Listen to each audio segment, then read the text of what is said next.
It's the weekend warm-up edition of Main Street Sports Today, presented by the Tennessee Orthopedic Alliance of Columbia.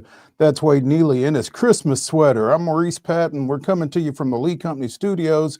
I'm here in Columbia. Wade is at his home in Pulaski. We'll be here for the next couple of hours talking local, regional, and national sports. So stick around. It's going to be fun. Wade, you're getting in the spirit, huh? Man, getting in the spirit. You know, we got the holiday parties that are coming and going. We got the big holiday weekend that's fast approaching. I am monitoring turn by turn the UPS trucks of the world. So, yeah, it is that time of the year, and any chance we get to rock Snoopy, we gotta represent too. So we're in full swing, baby. I'm getting a little concerned for you and your UPS monitoring. I mean, you still got a few days, but yeah. Got a few, but we got a couple Christmases sprinkled out, you know, so we got to make sure everybody's taken care of. All packages are safely delivered, safely secured. Yeah, because the last thing I want to be doing is entering the belly of the beast a couple days before Christmas. So you catch me at Cool Springs or Opry Mills, and things have definitely gone awry with UPS. If you see me, just mind your business, right? Absolutely. Yeah. There we ain't go. Being rude. I'm just head down in a purpose at that point. Nothing personal, strictly business. Yeah. We got a good show today. We have got David BOCLAIR of the Nashville Banner and the First and 10 podcast joining us here later in this hour, talking little Titans as they get ready to welcome the Cincinnati Bengals to Nissan Stadium this weekend. And, you know, kind of running out of things to say about this 3-10 Titans team right now. So hopefully David can offer us some new insight, some new fodder. And I'm sure that there's some things to discuss as we head into this ball game. There's a couple of ties between these two teams, obviously. So looking forward to getting DB on here later in this hour to talk about the Titans. In the second hour, we will be joined by National College football writer Joel Anderson of The Ringer.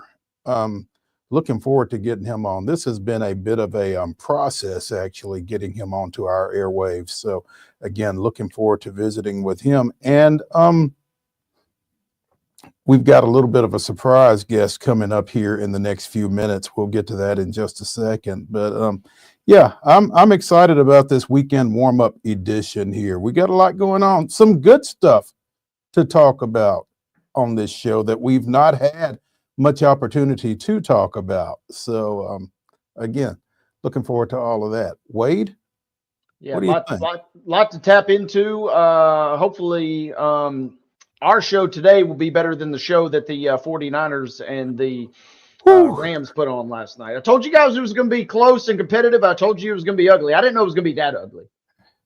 You were right on all fronts, and there was clearly some stuff that took place in that ball game that you did not see coming. Who could have? We'll get to all of that here in a bit, but let's go ahead and get things rolling with yesterday's results and this weekend schedule on the rundown. This is the rundown.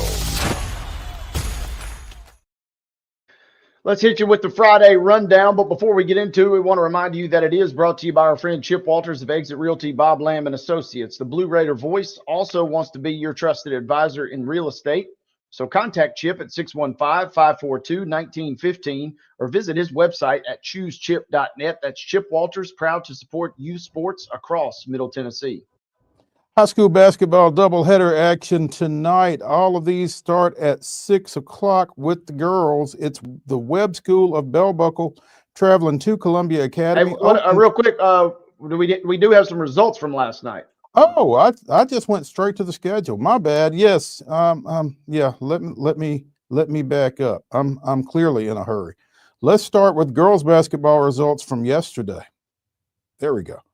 Fairview with a 49-19 win over Battle Creek. It was Hickman County 40, Columbia Academy 34, Dayspring Academy 41, Knowledge Academy 39, a barn burner there.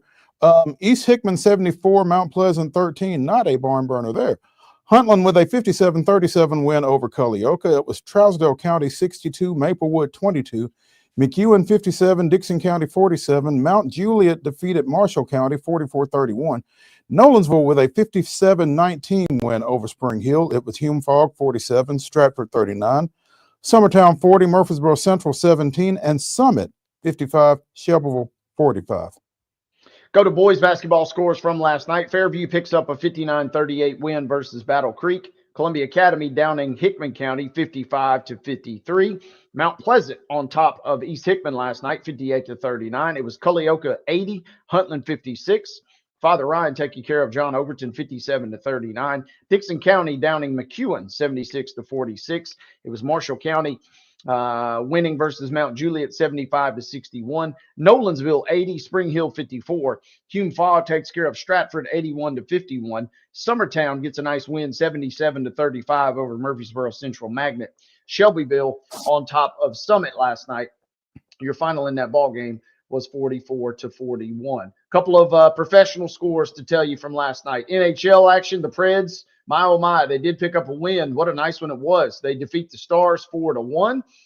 Still got a lot of work to do, but at least for one night, they get to enjoy the taste of victory. 4-1 again versus Dallas. And in NFL action last night, ugly game to say the least, but the Rams do win it. Keep rolling and pick up a 12-6 victory versus the 49ers. High school basketball action tonight. These are doubleheaders starting at 6 o'clock.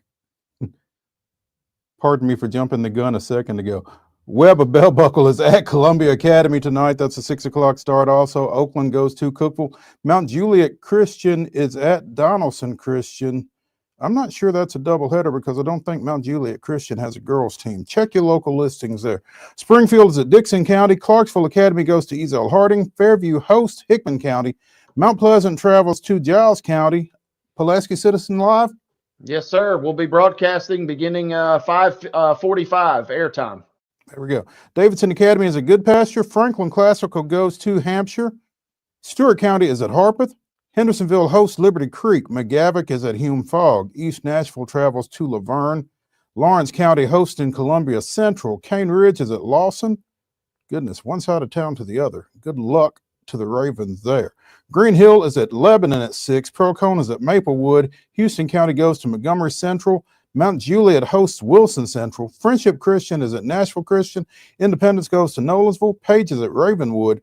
Rockvale hosts in Lipscomb Academy. Perry County is at Santa Fe. Valor Collegiate is at Smyrna. And Riverdale goes to Station Camp.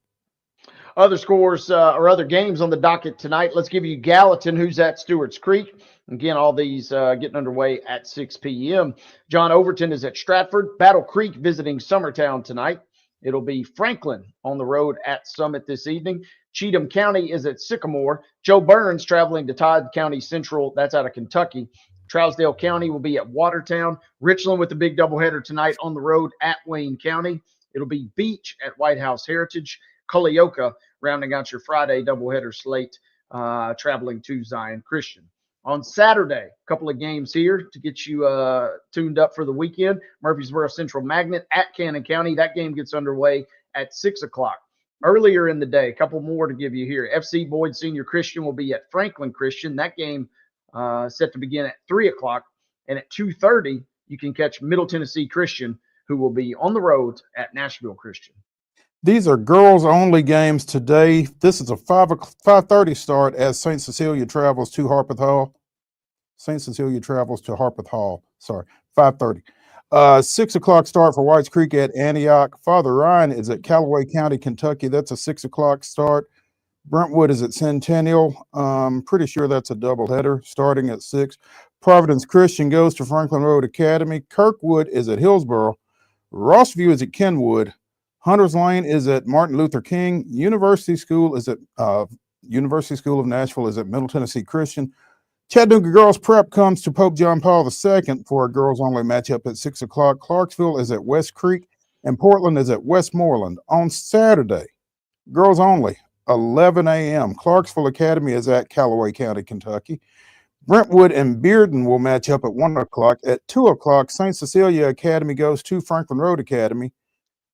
6 o'clock tip for North Hopkins of Kentucky and Rossview, and time undetermined for Merrill Hyde and Pope John Paul II.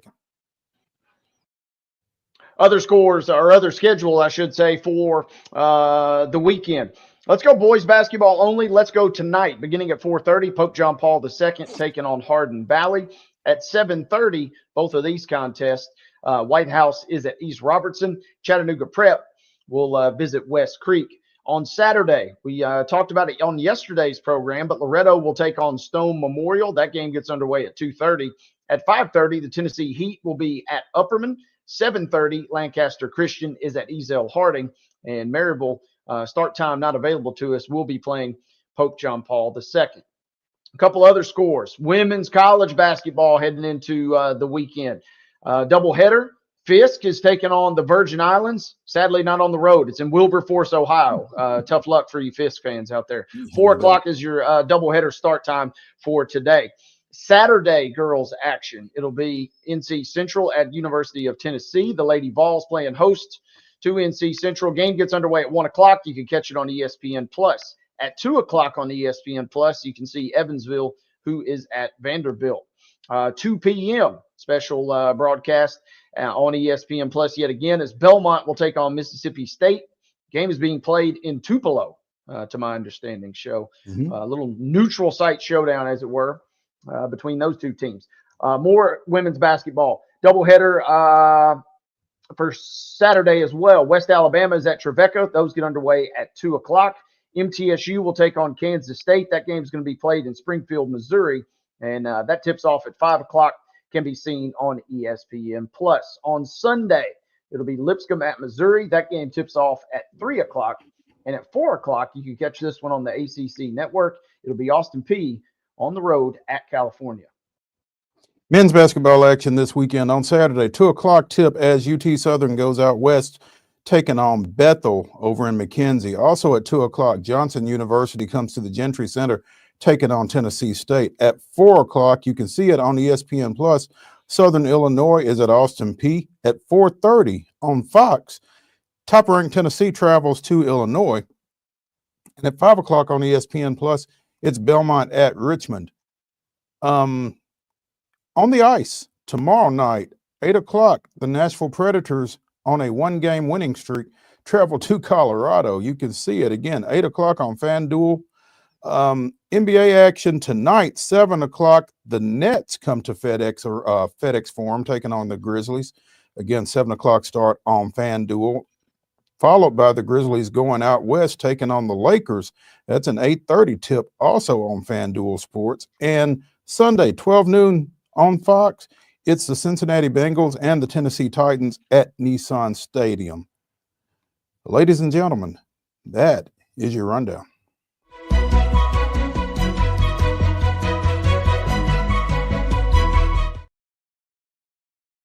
Your top story brought to you, as always, by the fine folks over at Piggly Wiggly in Neely's Mill here in Columbia. Be sure and check out their delicious daily deli lunch options, available from 11 a.m. until 6 p.m. Also, their hand-cut meats and everything is cost plus 10% at the cash register. Piggly Wiggly, Neely's Mill in Columbia. Our top story, and we promised that when the Preds won, because we knew they'd win again, we would get Ann Kimmel from Penalty Box Radio on with us to, enjoy a happier occasion than the last few that we've had her on for. So, Ryan O'Reilly with a pair of goals and an assist as the Predators stun host Dallas 4-1 last night. Ann, thanks for joining us. Where did this come from? Well, it's actually always great to talk with you, but it's extra delightful today because it has been a while since we've talked about a win.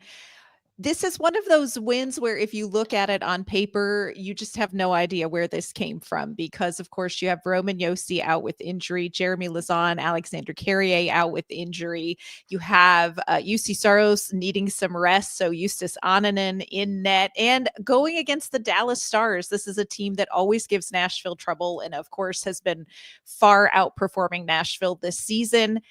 It's interesting. You mentioned Ryan O'Reilly. Not only did he have 2 goals and an assist, but he did give and I wasn't a fly on the wall, but he gave a pregame speech in the locker room. And I don't know for sure what he said. I'm not sure I could repeat all of it word for word, even if I did. But I really feel like this team needed a hero. And not only did Ryan O'Reilly step up, but whatever he said really inspired this team and all of the players on it to elevate their game. And this was a game where you could look at a number of different factors and say, well, this was great, this was great, this was great. They kind of put it all together last night. And again, in a game that on paper, you just kind of went into it thinking this is going to be a disaster. Yeah, and I come into this, and everything that you just said kind of surmises it, right? You're talking about a losing streak. You're talking about kind of morale being low, and then just let's throw a couple injuries in there to boot. Who else picked up the slack in your mind last night, especially maybe on the defensive side of things with Yossi being out?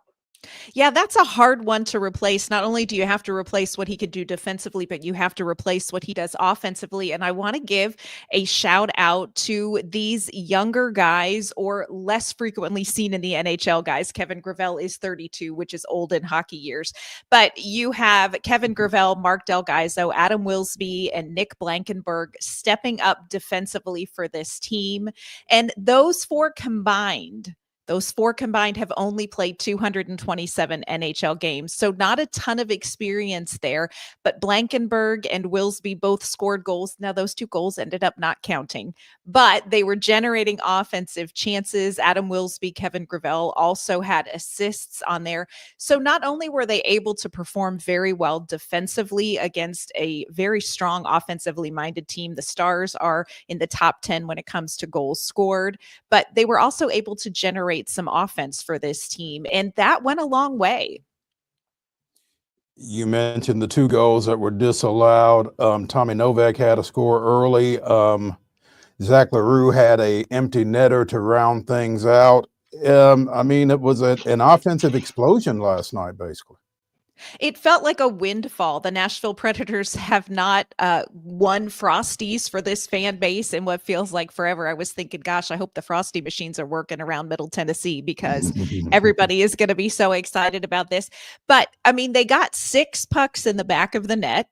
Now only 4 of them ended up counting, but it's not just the quantity. I think the last 2 games, the quality of the offense has been improved. We're seeing the offensive plays from players like Jonathan Marchessault, like Ryan O'Reilly, that we anticipated seeing earlier in the season and that just haven't happened. So not only was it a good quantity of goals, enough to win a game in the NHL, but also this was some really good offense. These were some good quality chances. Nashville had 13 high danger chances to Dallas's 11 in this game. So they really did a great job generating offense. And fortunately in this game, they were able to finish. You know, they continue this road swing tomorrow night out at Colorado. You know, what do you feel like they can take out of last night's win into tomorrow night's matchup and maybe string together back-to-back victories? Oh my God.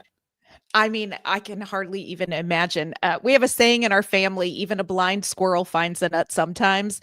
We're really hoping this is not just a blind squirrel finding a nut. And I think Nashville, this was a game where they can build on it. And I think the biggest component of that is confidence. This is a team that has lacked confidence, that has struggled offensively. But now you've got Jonathan Marchessault with offensive production in the last 2 games, Tommy Novak goals in back-to-back games. That Forsberg, Stamkos, and Marchessault line is really doing a great job.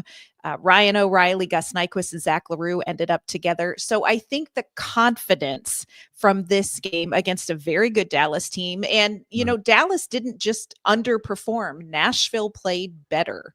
And I think that's a key for confidence for this team moving forward. So if they can kind of replicate the speed and the connectivity, if they can get good goaltending from UC Saros in this game, and boy, it'd be great to see him convert on the power play against Colorado. Yeah. Maybe they can build on this. Maybe they can. Be nice. It would be so great. It's, we're coming into the holidays. Maybe that is the Nashville Predators' gift to their fan base is a few wins here right before Christmas.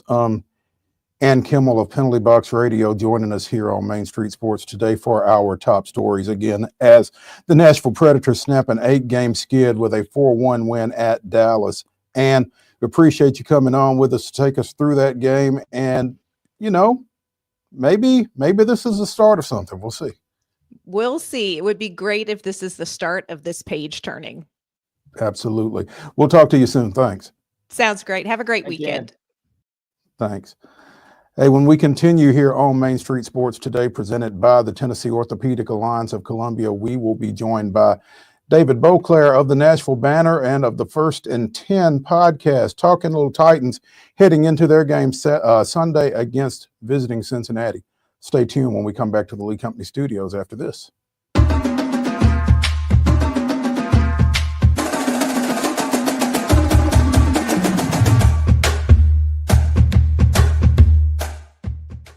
Whether you're an athlete or a weekend warrior, when it comes to your performance, don't settle for anything less than excellence. We're proud to announce that Mid-Tennessee Bone and Joint Clinic is now Tennessee Orthopedic Alliance of Columbia, where we are redefining sports medicine and orthopedics. Tennessee Orthopedic Alliance's team of expert sports medicine physicians understands the unique demands of your body. TOA Columbia specializes in personalized orthopedic care, offering state-of-the-art treatments for everything from sports injuries to joint replacements. Learn more at toacolumbia.com. Step into the Lionel retail store at Opry Mills, Nashville, and you'll be captivated by all the magic of the 123-year history of Lionel trains. Whether you're already a train enthusiast or just getting started, Lionel will energize your love for trains. NASCAR fan? Come check out your local Lionel station to learn all there is to know about model trains and die-cast NASCAR collectibles. Visit nashville.lionel.com or call 615-455-9399.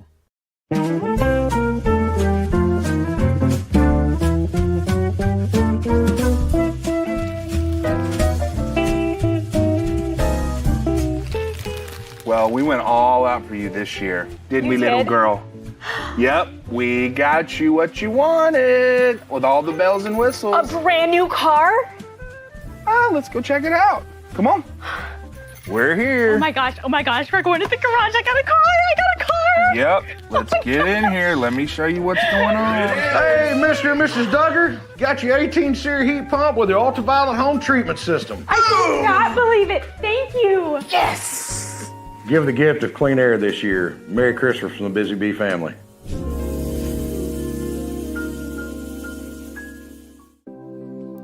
Custom Stone Handler supplies over 600 distributors and suppliers with quality stone products. Along with River Stone, we produce and distribute over 100 building, landscape, and other bulk products. Our goal is to provide quality products, service, and partnerships to ensure our customers' success. We firmly believe that the measure of any person or company is how they treat other people and customers. Give them a call at 931-490-4990 or visit CustomStonehandlers.com. With Lee Company technology, the best handymen are hands-off. Lee Company techs have been using visual findings and other smart technology tools for years to add transparency and virtually take customers along. You see what we see, whether we're in a crawl space or on a roof. With Lee Company, technology helps us help you, no matter what's happening in the world or at your house. He shoots, and he scores!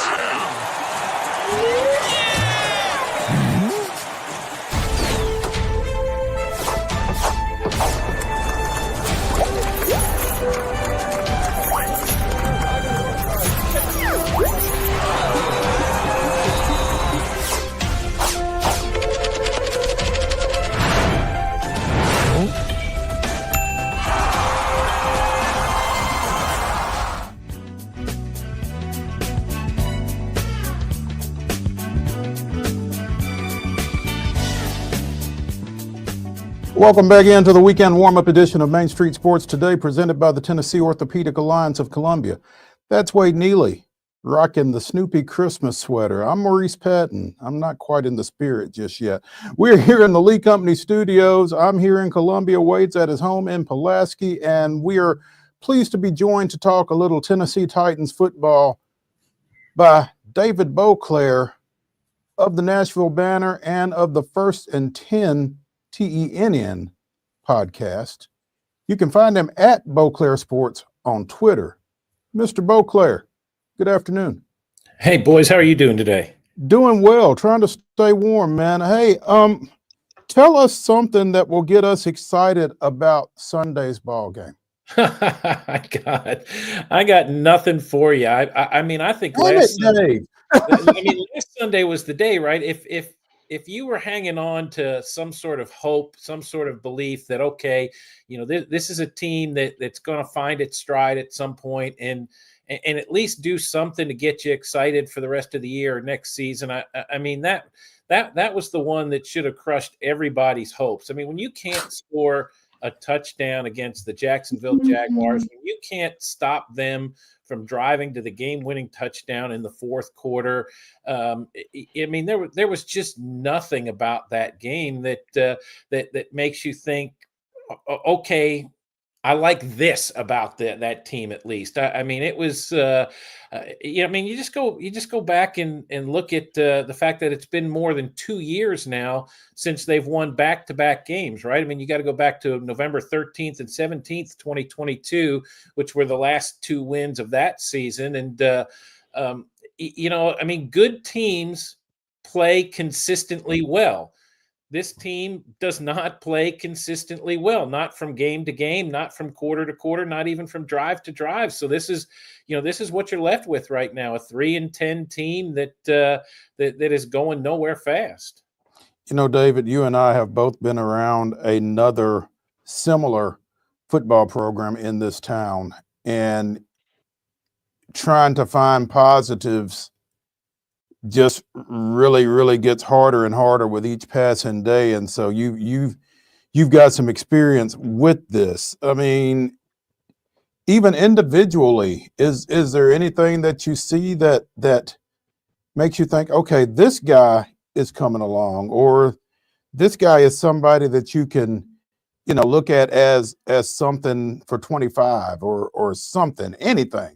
Give me something, Dave. I think Tony Pollard is a guy who is kind of everything that this team hoped he would be and more. When we're talking about a guy who's closing in on 1,000 yards rushing. I mean, barring an injury, he's going to get there in the next week or two. He's been a good receiver out of the backfield. He's second on the team in catches. He's been consistently productive. Now he's taken advantage of the fact that teams are playing the Titans completely differently than they have in recent years. He doesn't face the 8-man boxes that Derrick Henry faced on almost every carry, but that's his responsibility, right? If you have room to run the ball and pick up yards, and he has done that. I think there's reason to believe in the left side of the offensive line when you have back-to-back first-round draft picks there in Peter Skoronski at guard and J.C. Latham at tackle, and guys who are getting a lot of snaps. Now, Latham was really solid early. I think he's learning some lessons here the last few weeks, whether it's due to fatigue or whether it's, veterans have enough film on him now that they're figuring out how to beat him.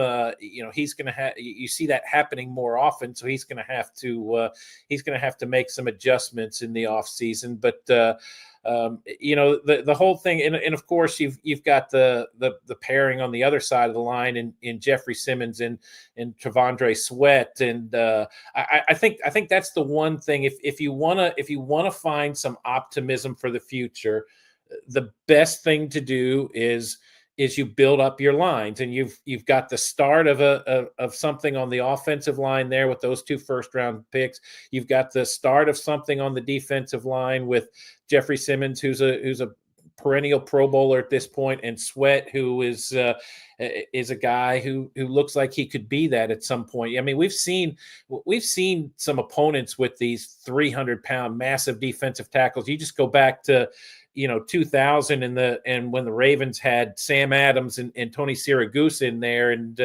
it was just one of those things you thought, God, how can one team be, have that abundance of riches on the inside of their line like that? And this is the closest the Titans have ever come to that sort of pairing there, I would have to say. So though I think if you can get the lines right, which all in all, particularly the offensive line is not right, but you've got to start there. If you can get the lines right, then you can start making things happen with the rest of the roster, I would say. David, I want to jump in and ask Bengals Titans, no one is going to confuse this game with the playoff game from 2022 that the Bengals came in and stole at Nissan. No one's even going to confuse it with last year's meeting where the teams were, at the start of the season, both still well in playoff contention. But I am curious, the obvious kind of talking point is how much, maybe on Cincinnati's side, maybe on Tennessee's side, how much of there is kind of that revenge or motivation factor given Callahan coming over from Cincinnati in your mind? Is that being talked up as much as maybe you think to the layperson? I don't think it's revenge. And Brian Callahan talked about it. There was a big story in The Athletic yesterday, I believe, and he talked about it. He said, it's one thing if you get fired from a team and you face them, then you really just want to rip their faces off the next time you see them. He had nothing but good things to say about the organization, Zach Taylor in particular, and how Zach Taylor was so much responsible for him getting this opportunity. He even had nothing but praise and nice things to say about the owner, Mike Brown, who's a guy who has been long maligned around this league. I think it's probably a really it's probably a really tough day and a tough week for Brian Callahan, because you think, these guys, push you to help you get this job. You move on and you've got your own thing now and you want to show it off. It's like the first time you move out of your parents' house, right? And you move into your own apartment and you want to show it off and you want it to be nice and everything. But then, the day before they arrive, the hot water heater breaks and floods or something, like everything's just a mess when they get there. And you can't, you're not going to convey to these people that you care about and respect what you want to convey with your team in this regard. So I think it's and as he's looking at the matchups this week, I mean he's just got to know or got to be thinking, golly, this is a mess right now. How are we going to get Trey Hendrickson blocked? How are we going to get Jamar Chase covered? How are we going to deal with Joe Burrow and the things he does in the pocket? And the Bengals are nobody's Super Bowl contender this year, but they look light years ahead of the Titans right now. The carpet is soaked and you're starting to get mold. I mean, I hope you've used that analogy somewhere, because it's a perfect fit. You want to invite your parents over to your new place and you want to impress them, and everything has gone straight to hell. David BOCLAIR of the Nashville Banner joining us here on Main Street Sports today. 3 weeks into the season, maybe 4 weeks into the season, I was out on Will Levis. And I think he has gone his last 2 games without a turnover. I mean, is he QB1 for 2025 at this point? It's a great question. I've gone back and forth on it a couple of times this year because, but what you have to be careful of with Will Levis is that he dazzles you at times, and you think, wow, look at that 45-yard throw down the field. It's right on the money, and it looks like he barely wound up to cut it loose, and or look at the competitive fire he shows when he does when he takes on a tackler or does something like that, and those things are great, but the quarterback position is so much more about consistency than it is the big moments, I think. And you don't see the consistency from Will Levis. Like you look at some of the advanced stats, for example, and 74.2% of his throws have been quote unquote on target, which means 1 out of every 4 is off the mark. And when he misses, they're big misses, right? I mean, it's not like you see the wide receiver reaching way out of his frame and pulling in a ball. I mean, they're pretty much uncatchable. They're 2 yards in front of the receiver, or they're airmailed over his head, or it's some sort of miscommunication in terms of what one or the other was expecting. So I don't think there's any question that Levis has gotten better this year. I think you can credit him for being a guy take coaching and who can apply it to some degree. But I fear that Will Levis is one of those guys who's just good enough to make you not good enough. And you almost I think the easy thing would be to stay with him and try and see how much better he gets. But I honestly think the reality is he's never going to be good enough to be the kind of quarterback you need in an AFC that has Patrick Mahomes and that has Joe Burrow and has whoever else for the next Josh Allen MVP. I think at this point if you're going to be picking in the top 5 in the draft, if you can find somebody you like there, you probably ought to go ahead and pull the trigger. I think that's the next question, though. Yeah, absolutely. Who in the top 5 do you like?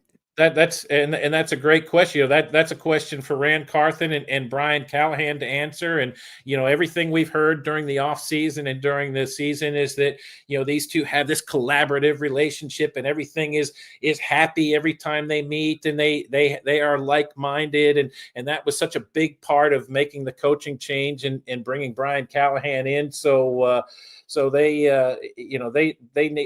I think you can maybe pick somebody later and try and bring them along, if you will. There'll be veteran free agents you can bring in to keep the seat warm for half a year or a year. I think you see it more often that these days it's starting to feel like this rush to get quarterbacks into the lineup is not always the best thing. Even look at Carolina. Look at what Bryce Young has done since he's come back into the lineup since Andy Dalton got hurt. Even just a little time sitting and watching seems to help guys out. I mean, Jordan Love in Green Bay is a terrific example of an organization. He was a first round pick, but they took time with him. Let him sit and learn, and that's not the worst thing. So you can do a full reboot at that position, I think, this offseason and start building toward whatever. If you can find somebody, if even in the second, third round, whatever, and go that way with it if you want. Isn't that kind of more of a financial function, trying to hit it on the rookie contract type situation? Yeah, absolutely. That I mean, you want to. It's such an important thing in terms of what you can do with the rest of the roster when your starting quarterback is on a rookie contract, and yes, I think a lot of teams take that into consideration when they do these sorts of things. But has it benefited Will Levis, for example, to be thrown to the wolves a little bit, particularly behind an offensive line that can't protect him well enough? Mm-hmm. I think you can argue that they might have been better served trying to bring Ryan Tannehill back for another year and putting Tannehill back in there last year once he was healthy enough to do so. But this is the course they've chosen, and I imagine who wouldn't love to be a fly on the wall of those meetings in early January when they talk about the personnel and particularly the quarterback position and what they think of Will Levis, because I think there's probably going to be people in there who are one end of the spectrum to the other, and how they actually arrive at a decision will I'm sure we'll probably never know if you're not one of the people in that room. Would certainly be fascinating. I definitely would love to get access to those combos. Real quick, David, in your mind, other than quarterback, as we sit here, on a Friday, December 13th, what is the other obvious need in your mind going forward into the offseason for the Titans?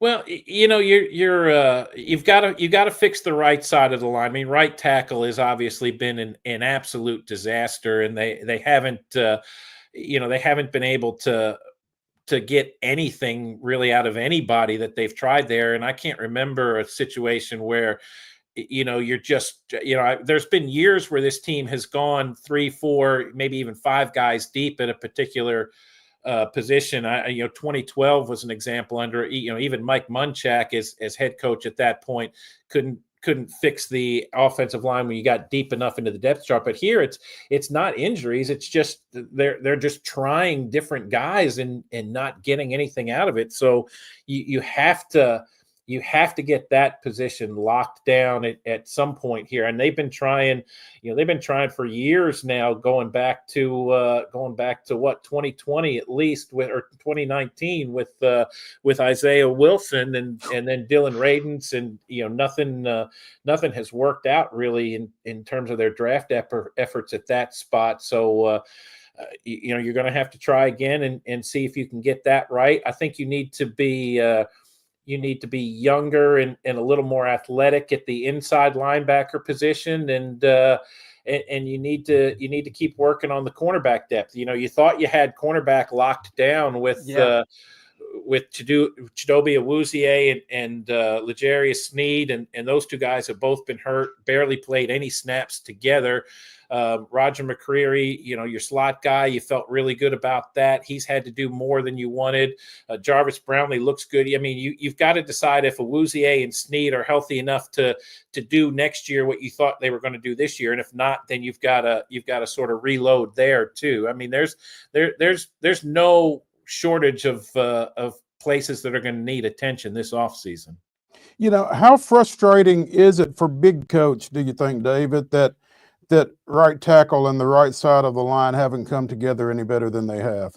It's got to be frustrating, and it's even included a guy in Leroy Watson who he knew from the last couple of years in Cleveland and specifically vouched for. Said, let's bring this guy in and add him to the practice squad initially, and then he got his his chances. I gotta imagine he's just banging his head against the wall at points, thinking, what do I have to do? I mean, it's clear that Bill Callahan knows how to coach the offensive line position, and either these guys are just not physically good enough, or for whatever reason they're not latching on to what he's telling them. But it's just they're going to get their quarterback killed back there if they don't whoever that is, whether it's Levis or somebody else in the coming years, if they don't get this thing fixed very soon. David BOCLAIR of the Nashville Banner and the First and 10 podcast joining us here on Main Street Sports today, talking a little Tennessee Titans. Dave, enjoy the game. It can't be as dreadful as Sunday was. That was one of the most lifeless just scenarios I have seen in the in Nissan Stadium in all the years I've been going out there, and from the lack of, or from the number of empty seats to the lack of action on the field. So I can't imagine this Sunday will be that absent of interest, but I will do my best. I appreciate that, Mo. Thank you, sir. Hey, we'll talk to you soon. All right, Wade, Mo. Thanks, boys. I appreciate you having me. All right. Hey, when we continue here on the weekend warm-up edition of Main Street Sports today, presented by the Tennessee Orthopedic Alliance of Columbia, we'll continue in the NFL, and we'll probably branch off into some other stuff as well in the grab bag. Stay tuned after this.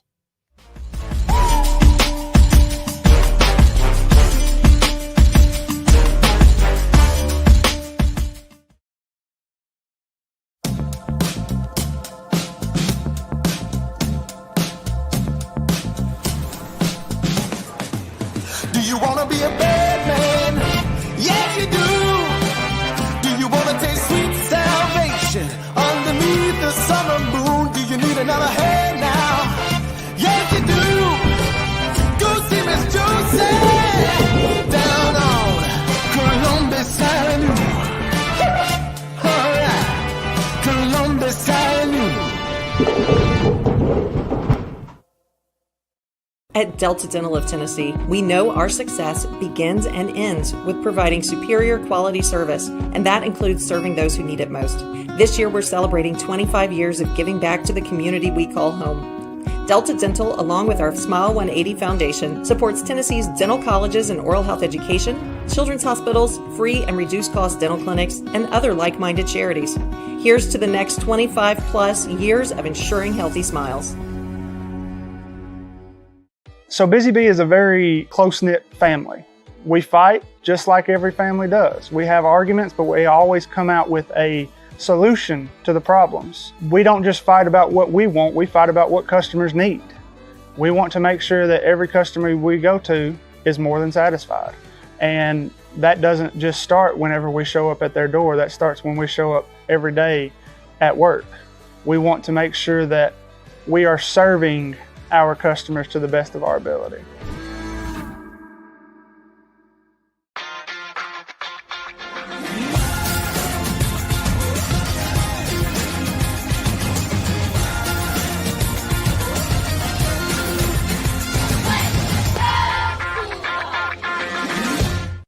With Lee Company technology, the best handymen are hands-off. Lee Company techs have been using visual findings and other smart technology tools for years to add transparency and virtually take customers along. You see what we see, whether we're in a crawl space or on a roof. With Lee Company, technology helps us help you, no matter what's happening in the world or at your house. Whether you're an athlete or a weekend warrior, when it comes to your performance, don't settle for anything less than excellence. We're proud to announce that Mid-Tennessee Bone and Joint Clinic is now Tennessee Orthopedic Alliance of Columbia, where we are redefining sports medicine and orthopedics. Tennessee Orthopedic Alliance's team of expert sports medicine physicians understands the unique demands of your body. TOA Columbia specializes in personalized orthopedic care, offering state-of-the-art treatments for everything from sports injuries to joint replacements. Learn more at toacolumbia.com.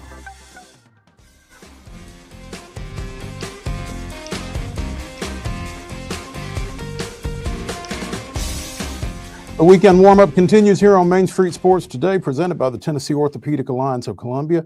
That's Wade Neely. I'm Maurice Patton. We're in the Lee Company studios. And Wade, 18 points were scored in last night's Thursday night football matchup between the Rams and the 49ers. The Rams scored 12 of those. And the 49ers are really kind of having to come apart. You know, Deebo Samuel earlier in the week complaining about not getting the ball and then dropping a sure touchdown pass. You know, it's really an everything that can go wrong is going wrong for San Francisco. And with that loss, they're dropping to 6-8 and really on the outside looking in of a really competitive NFC West division. Yeah, we said bye-bye to the 49ers last night, and the season from hell, you got to have one heck of a team to overcome the season from hell, and now it's officially bid adieu to the 49ers. Yeah, anything that could go wrong has gone wrong for this team all season long, and last night, in addition to all of that, Brock Purdy, who is, you know, maybe to the tune of $60 million a year, depending on what the offers look like, due to be up this offseason. He picked an absolute worst time to have one of his worst games of the season, including a game-clinching, basically, interception down the stretch. Gutty win for the Rams, who obviously still stay right in the thick of things. And in a week where they put up, 44 points versus the Bills on Sunday in one of the great games of the entire season. They play one of the ugliest games of the entire season, but they find a way to win. That was a nice win for the Rams, even though it was pretty horrifying for everybody to watch. Yeah. And again, for San Francisco, everything that can go wrong is including a linebacker who did not want to go into the game in the second half. I'm sorry? Can you hear me? Lost you briefly. Can you hear me now? Mm-mm. We can hear you. Oh. Can you hear me? I can hear you. I can. Okay, Wade can't hear me. I mean, that game was so shocking, I could see where it would take anybody's voice away. But, yeah, we still got you on mute. That's we can hear you out here. So I think it's just Wade. There we go. How about now, Wade? Hello?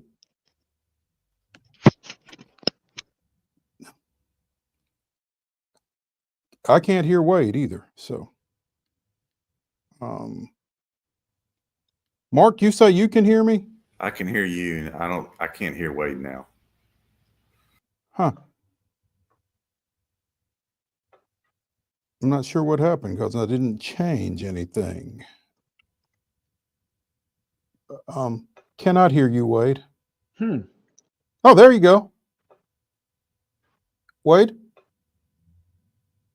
Wade can't hear me. Can you hear me, Wade? Let's go to, should we go to a break, Mark?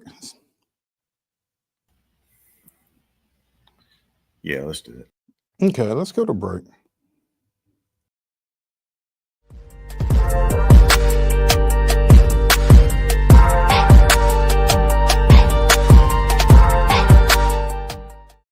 Nashville's Nutcracker returns to TPAC this December, presented by Nashville Ballet. This holiday season, audiences will journey with Clara and the Nutcracker Prince through Nashville's history and the land of sweets. Tickets at NashvilleBallet.com. Hi, I'm Dr. Vilay Saisuka, CEO and founder of Premier Foot and Ankle Centers of Tennessee here in Murfreesboro. We offer foot and ankle care from ingrown toenails to diabetic foot wounds. We also fix ankle fractures and things like that. Call us today to schedule an appointment. We look forward to seeing you. Because here at Premier Foot and Ankle, we believe that the journey begins with happy feet.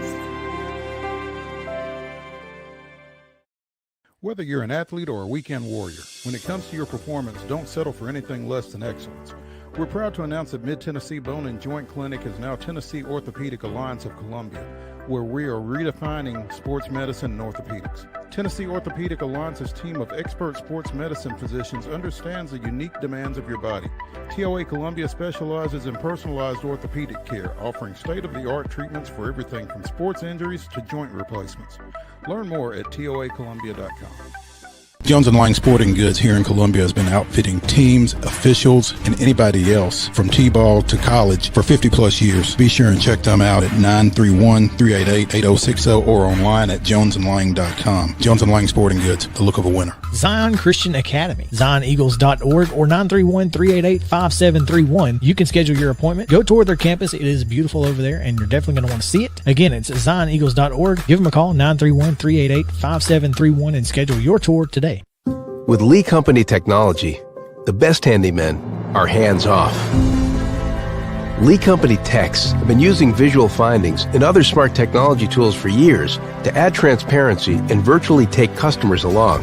You see what we see, whether we're in a crawl space or on a roof. With Lee Company, technology helps us help you, no matter what's happening in the world or at your house. Custom Stone Handler supplies over 600 distributors and suppliers with quality stone products. Along with River Stone, we produce and distribute over 100 building, landscape, and other bulk products. Our goal is to provide quality products, service, and partnerships to ensure our customers' success. We firmly believe that the measure of any person or company is how they treat other people and customers. Give them a call at 931-490-4990 or visit CustomStonehandlers.com. Piggly Wiggly, located in Neely's Mill Shopping Center, is Columbia's locally owned and operated Cost Plus 10 grocery store dedicated to serving the community with low prices and smiling faces. Piggly Wiggly offers fresh, hand-cut meats daily as well as daily hot plate lunches from their deli counter. You're certain to see smiling faces and a helping hand when you're here at Piggly Wiggly. Come by and check out our fresh produce, high-quality meats, and more. Down home, down the street, we'll see you at the Pig.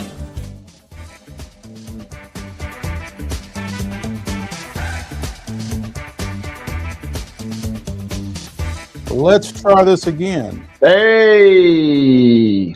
There we go. It is the weekend warm-up edition of Main Street Sports Today, presented by the Tennessee Orthopedic Alliance of Columbia. Wade can hear me. I can hear Wade. Mark can hear both of us. That's a good thing. So yeah, that's kind of the way it's supposed to work. Meanwhile, Kyle Shanahan didn't want to hear anything from Devontae Campbell last night, the San Francisco 49ers linebacker who, Devondre Campbell, who didn't want to go into the ball game in the second half. He might have been the smartest guy in the place. I don't know, but he was asked to go in for Dre Greenlaw, who was coming back from an Achilles injury, and just said he didn't want to play.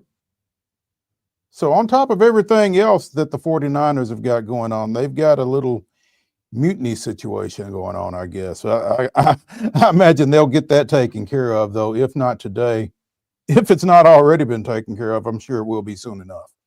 Yeah, feels like he's not going to be even asked to step back on the field for the 49ers, at least this year. You ain't got to go home, but you can't stay here. Yeah. Reminded me almost, you remember Vontae Davis a couple years for the Bills? He just like retired at halftime and then just left the stadium. Just said, you know what, I'm out. That's kind of almost what it reminded me of a little bit. So you had that. Then you had Herb Street confusing a guy for Trent Williams. I mean, it was just classic Thursday night football. The game was ugly as hell, but it was competitive for the standings.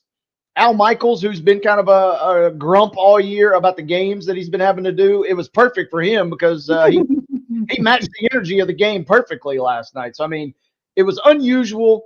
It was a classic Thursday night game. We had a little bit of everything in that showdown. I can understand being a grump for having to do that one, though, Wade. So I'm going to give Al a little bit of slack. He's been a grump all year, so it matched that game perfectly. If every game was 12-6, Al Michaels would be the best Thursday night football announcer on the planet right now because even in the shootouts, he's kind of been a bit of a sourpuss this year. So it's good to see him kind of match the tenor of the game last night. As we said, the Rams, wild week, picking up the win in dramatic fashion Sunday, and then as ugly as it was, picking up another one now on a short turnaround. We were talking about international games in 2025. The NFL apparently is going to Berlin in Germany, in addition to having previously been to Munich and Frankfurt. It seems that at least one team for a game in Dublin, Ireland, has been figured out. It looks like the Pittsburgh Pirates, the Pittsburgh Steelers are going to be going over to Dublin in 2025 for one of the up to 8 international games next year. An opponent has not been slated yet, but it seems that the Steelers will be going over there for that. Man, talk about an international fan base. They will pack the pubs. They will pack the stadium. And don't matter who they're playing, unless they're playing somebody like the Cowboys, maybe the 49ers, somebody of big international acclaim.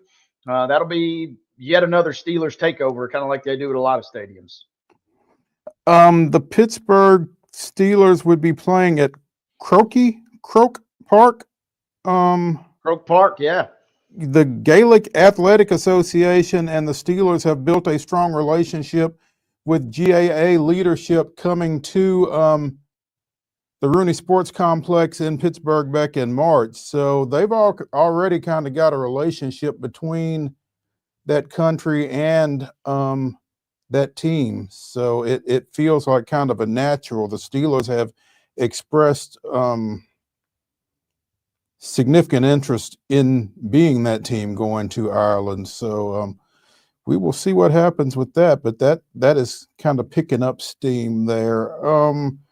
Real quick before we wind up the first hour, close out the grab bag, as the Yankees, already having signed Max Fried, have now traded for Milwaukee Brewers reliever Devin Williams, a former All-Star, sending Nestor Cortez and a minor league infielder to Milwaukee in that deal.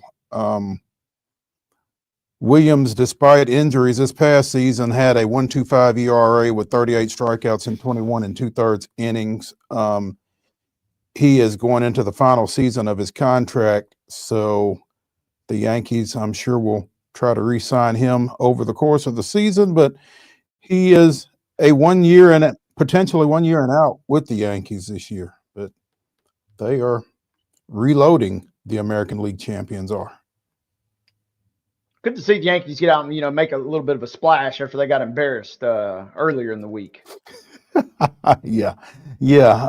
Okay, we didn't sign that too, by the way, that some fans are like, ooh, well, now we can spend our money elsewhere. There's no salary cap. You can spend as much money as you want. This is the one sport and the one franchise that has the blank checkbook. You can spend and buy your way to all the players you'd like. So I love when fans were like, well, now we can spend Soto's money elsewhere. I get what you're saying, but no, I mean, you can just spend the money, man. You got it. Don't give them any ideas because they are not averse to spending money. So we'll see how that goes for them. Let's take a real live break here on Main Street Sports today. Get into hour number 2 of the weekend warm-up as we talk a little college football. Stay tuned when we come back to the Lee Company Studios after this.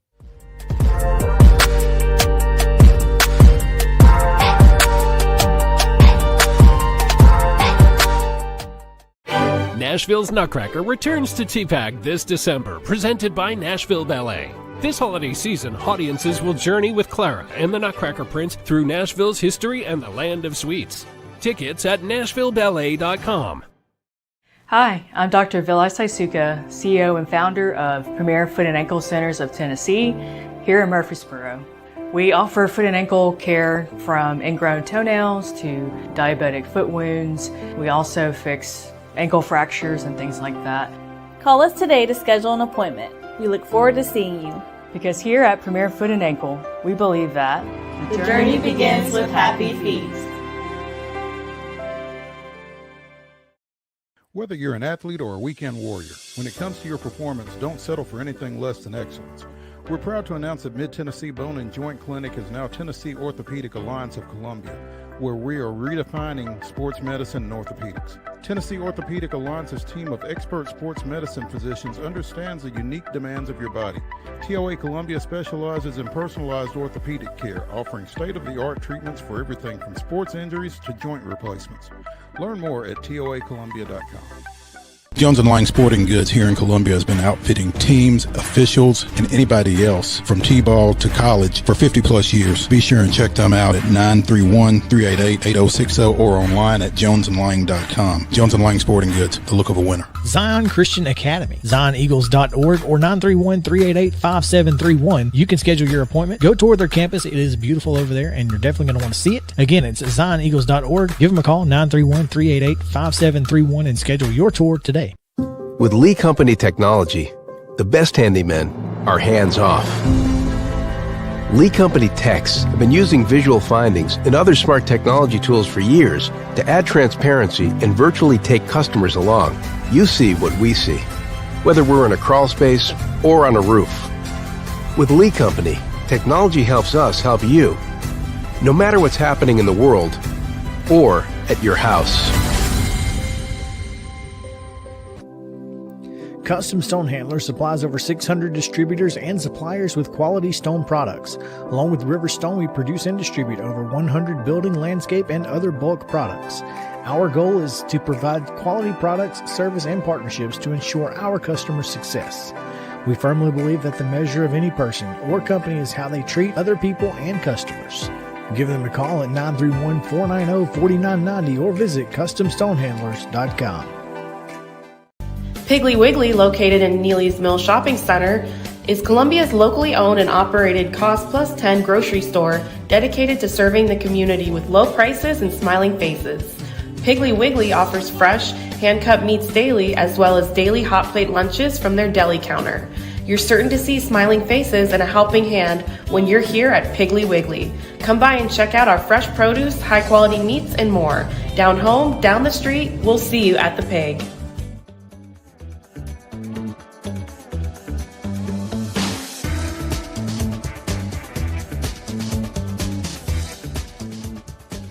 Hour number 2 of the weekend warm-up here on Main Street Sports today, presented by the Tennessee Orthopedic Alliance of Columbia. That's Wade Neely. I'm Maurice Patton.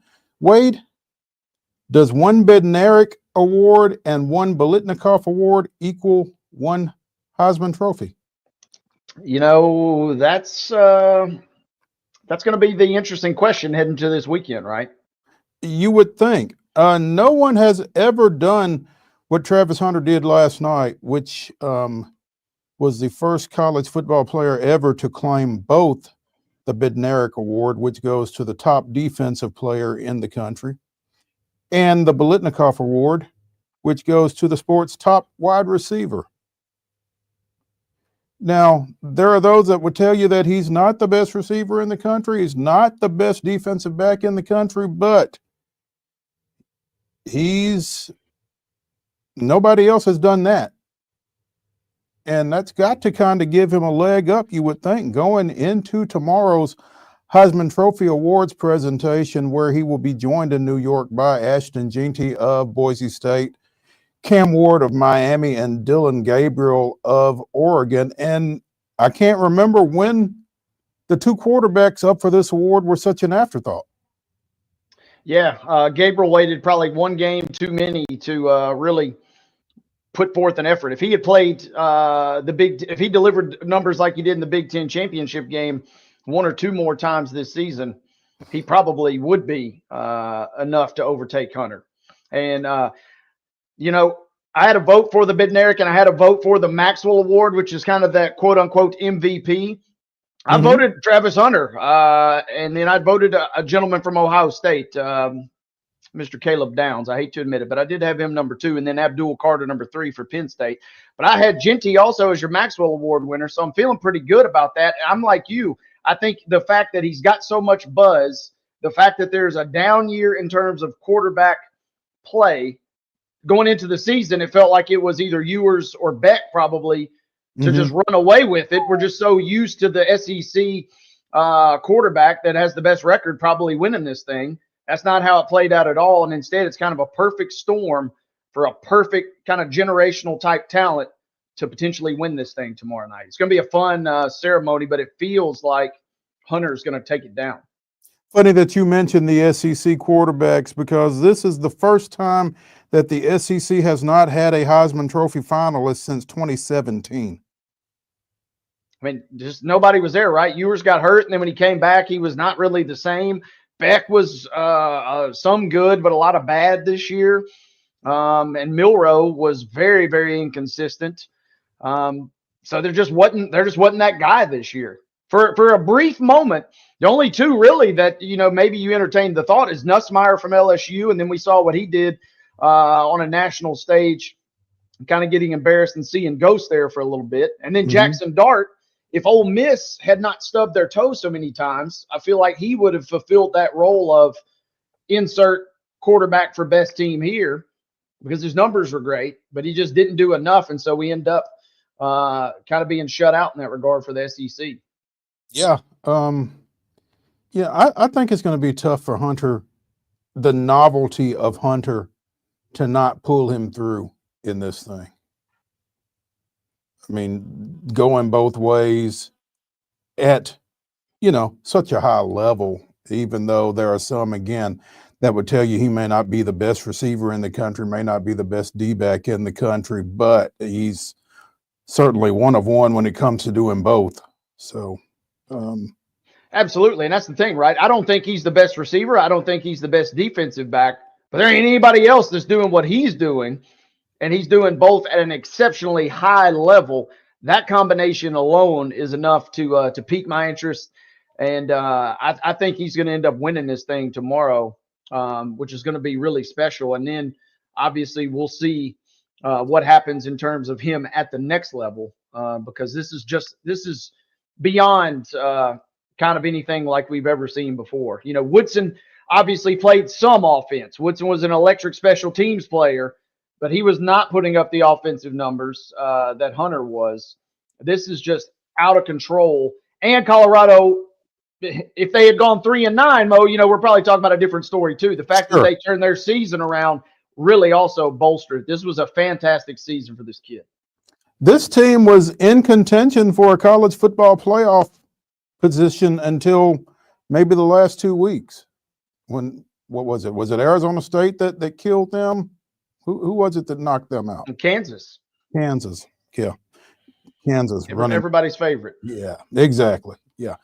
You know, a lot of portal news here over the last little bit, and it's striking kind of close to home in addition to your major college campuses, as Tennessee State freshman linebacker Sanders Ellis, who played his high school ball at Station Camp, Ellis, the Big South / Ohio Valley Conference Defensive Freshman of the Year, has entered the portal. And I'm sure that Coach George is quite disappointed with that. 6'2", 225, Ellis, 81 tackles, 14 for loss, 2.5 sacks, 3 fumble recoveries, and 2 pass breakups. He was a finalist for the Jerry Rice Award, which goes to the FCS Freshman Player of the Year. Had 10 tackles in TSU's playoff loss out at Montana State. So that's a heck of a loss. And this is something that we've, talked about on numerous occasions. It kind of developmental at these levels. And when you come in at the Ohio Valley Conference level, at the Conference USA level, and you perform at the top of those conferences, you kind of afford yourself some opportunities to maybe look at some other opportunities. And I guess you almost owe it to yourself to do so. Yeah, absolutely. And this is the kind of the new paradigm is you don't necessarily need to start at this Power 5. We're seeing so many kids, we saw obviously guys get drafted, at obscure schools, but now we're obviously seeing kind of just a step below that in terms of these guys transferring. And you get one good season of tape, and if your dream is to do that now at the next level, they'll come find you. And, that is a crushing loss. I was talking with our buddy Mike Patton at the Titans game this past weekend, and I said, hey, what's up for TSU next year? And this was the first guy that he mentioned. He's like, man, this kid is insanely good. He's insanely talented, going to be a key piece. And unless something crazy happens, that does not seem like that's going to be the case anymore. Yeah, and again, I mean, it's not like, as Chip Walters has said in various visits with us on Tuesdays talking MTSU, just because you go into the portal doesn't mean you can't come back out at your same school. And I would imagine that the TSU coaching staff is in constant communication with young Mr. Ellis, reminding him, hey, you still got a spot here, so and that's got to be your selling pitch if you're Coach George, right, is, hey, you can get drafted. We've seen guys from TSU, obviously. I mean, they will find you. The scouts will find you. So you got to paint that, hey, the grass isn't always greener on the other side type picture. You got to do everything in your power to try and, paint that tune, because he obviously is a key piece that's departing. But that's my selling point is, hey, they're going to find you in terms of NFL prospects, no matter where you're playing at TSU or if you're playing at Tennessee. They'll find you either way. So why not stick it out here? We got a good thing going. And so the question at that point becomes, are you trying to get yourself to the NFL, or are you trying to monetize your collegiate years? Now that is the $1 million question. And obviously, I suppose it's case by case basis, but, yeah, you get a chance to test the free agency waters, so to speak. And, maybe you're not going to go to the NFL. You can maybe already tell that after a freshman season. If that's, something that's not potentially in your future, maybe your chance to cash in is these next couple of years at a power, Power 5, forgive me, conference there. Yeah. Power 4 there. Shout out to Washington State. But so that has got to be the calling card is, how do you compete with that? And it's tough, right? But it's also, we've said it a couple times in the last few days this week. That's also a sign of a flourishing program is the fact you're producing Jerry Rice Award winners. But man, it's tough to keep them. And that's got to be the next big challenge. Exactly. Ellis isn't the only former local high school standout in the portal. Auburn quarterback Hank Brown, who played at Lipscomb, is in the portal. Berrien Brown, who played at Pearl Cone, has jumped into the portal from Kentucky. I think he's got a year left. And former Cane Ridge safety Mose Phillips went into the portal out of Virginia Tech after 2 seasons with the Hokies. So we got some guys looking to make some moves, and it'll always be worth monitoring to see where guys wind up. I was at lunch with some guys yesterday, and it was like 1,700 kids went into the portal last season for football, and like 1,100 came out. So got to be careful. Got to be careful. Got to make sure there's a spot for you. And I would think as a player, you got to maintain, again, that communication with your former school as well, because, clearly not everybody that goes in comes out. So 100%. Yeah. And that's a great point by you. That's kind of the forgotten piece of this puzzle, right? Yeah. I mean, there are plenty of success stories. I mean, Dylan Gabriel, Oregon is his third school, his fourth school? Third, so, for sure. Central Florida and Oklahoma. So I mean, guys go in, but not everybody comes out, and not everybody comes out into a better situation either. So, buyer beware. Meanwhile, it's a quarterback-driven sport. Obviously, it's funny. Malik Murphy went into the portal from Duke earlier this week. Darian Mensah from Tulane is now at Duke. So, I mean, it's almost like quarterback musical chairs in a lot of these situations. I mean, Thomas Castellanos went in from Boston College. He announced midseason that he was leaving. He is committed to Florida State. Connor Wegman from Texas A&M is now at Houston. It's all about the quarterbacks and them finding spots where they can either monetize their collegiate years or get themselves in the best position to get to the league. So a lot of quarterback movement. Yeah, it literally is musical chairs. Castellanos absolutely shreds Florida State earlier this year. Well, a lot of teams shredded Florida State, but he was one of the first to do it, okay? And then now he's obviously going to be part of that equation, reuniting with Gus Malzahn when he started his career at UCF. So, I mean, like you said, it all kind of comes all full circle every now and again with some of these kids. And it's either finding the right fit or I think, more often than not, to your point, finding the right monetization, because if you're not going to go to the NFL, cash in while you can, seems to be the message for a lot of these kids.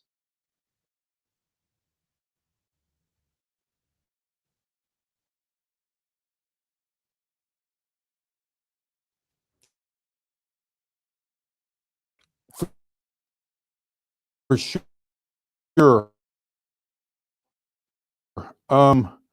Let's go ahead and take a break here on Main Street Sports Today. When we were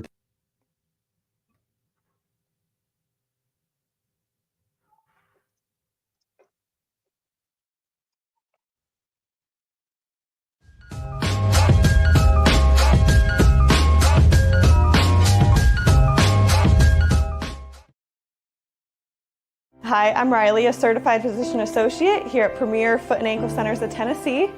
We have a couple locations, Murfreesboro, McMinnville, as well as Franklin. We treat people of all ages. We're excited to get you back on your feet and hope we can help you today. Call us today to schedule an appointment. We look forward to seeing you. Because here at Premier Foot and Ankle, we believe that the journey begins with happy feet. He shoots, and he scores!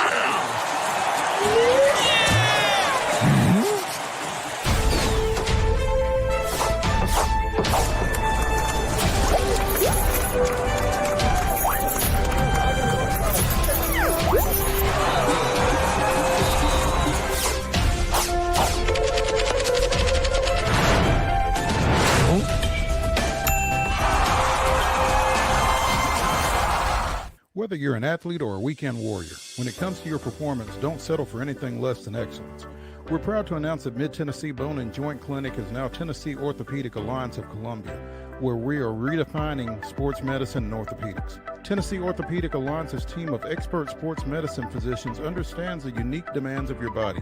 TOA Columbia specializes in personalized orthopedic care, offering state-of-the-art treatments for everything from sports injuries to joint replacements. Learn more at toacolumbia.com. With Lee Company technology, the best handymen are hands-off. Lee Company techs have been using visual findings and other smart technology tools for years to add transparency and virtually take customers along. You see what we see, whether we're in a crawl space or on a roof.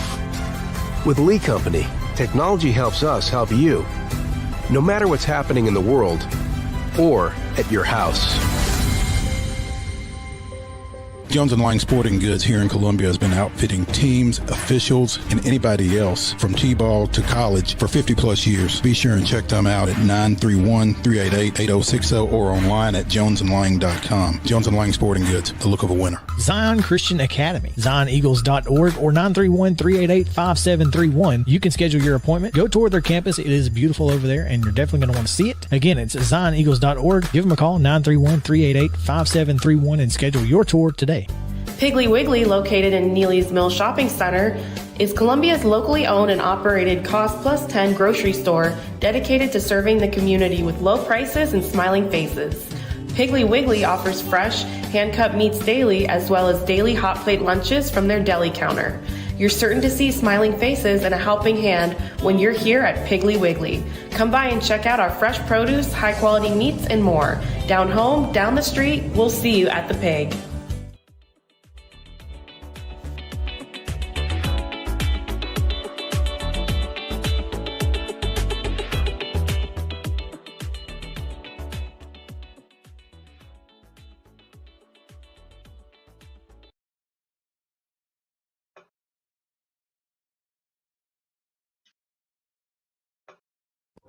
There we go.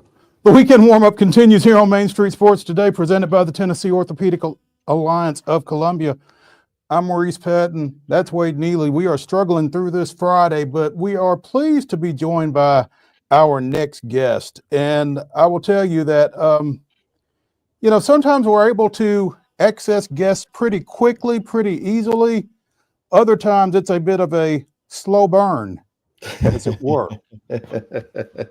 Well, look, man, I changed jobs. When you have different bosses, you got to go by their protocol, right? I understand. We are pleased to welcome Joel Anderson of The Ringer, also co-host of the podcast, The Slow Burn, to Main Street Sports Today. And I tell you, Joel and I have kind of interacted on Twitter for quite some time, but he had a tweet a few months ago in the midst of all this conference realignment and that kind of thing that really piqued my interest. And it was a thought process that I hadn't really seen anywhere else, but he was mentioning haves and have-nots in a way that nobody else had really talked about in terms of college football, because everybody thinks that they are a have in this new world of college football, and everybody's not, and some people are going to find that out the hard way probably as this thing progresses. But from that point forward, I've wanted to get Joel on at some point, and so Joel, thanks for joining us. Oh, my pleasure, Maurice. I'm glad to be on. What's up, Wade? How you doing? What up? What up? Yeah. I'm glad to be here, man. Glad to be here. And I'm not gonna hold it against y'all that tighten up stuff. I'm a Houston Oilers fan.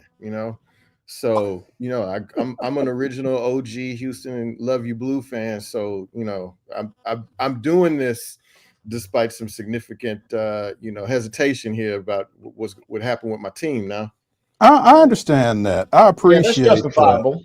Yeah, it's absolutely, we get it, man. Hey, Joel Anderson, the fastest 10-year-old in the country at the age of in 1988, by the way. So that's right. I got the proof if anybody needs to see it.